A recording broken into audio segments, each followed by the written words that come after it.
Good morning mga minamahal kong mga kababayan, Luzon, Visayas, Mindanao.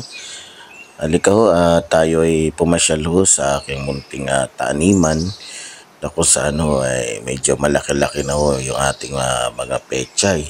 Ayan ho, kung makikita nyo po mga minamahal kong mga kababayan, ayan ho yung mga pechay natin ho. O, malapit na pong maani yan.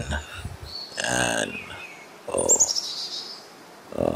Siguro mga isang linggo pa po bago pa po natin maani itong ating mga pechay. Malapit na ho maging money.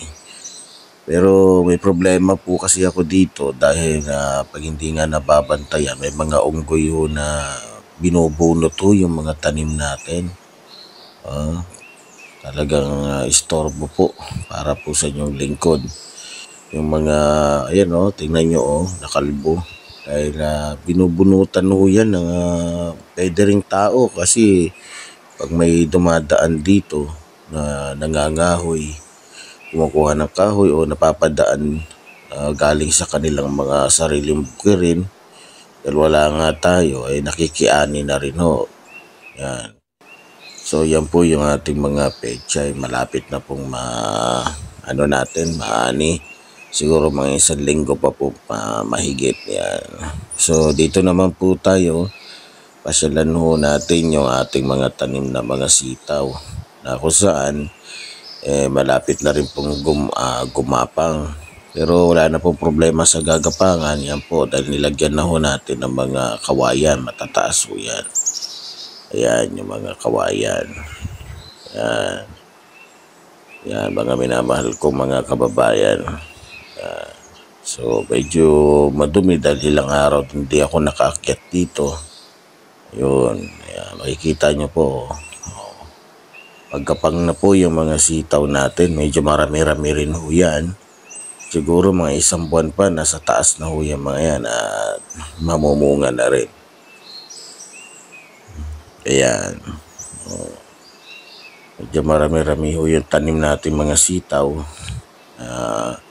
Pwede nating magamit pagdating ng panahon, pang araw-araw din, pang ulam. Sahog na lang ang kulang. Dito sa kabundukan, pag masipag ka, marami kang gulay. Ang wala lang dito, yan, mga karne, kasi malayo sa kabehas na. Yan yung mga sigling natin na mga ampalaya. Ayan, mga minamahal ko mga kababayan. Yan yung mga natin talong. Siguro mga talong natin nasa 500 na puno. Tapos yung mga sili, yung tinatawag nilang pepper, nakalimutan ko basta sili. Yan. Yan yung mga ampalaya. Medyo malaki na ho yung mga ampalaya, pwede na rin yan po yung mga kamatis, tsaka talong pa rin. Yan, kamatis ho yan. Yung medyo wala pang mga yan, yung mga ampalaya natin.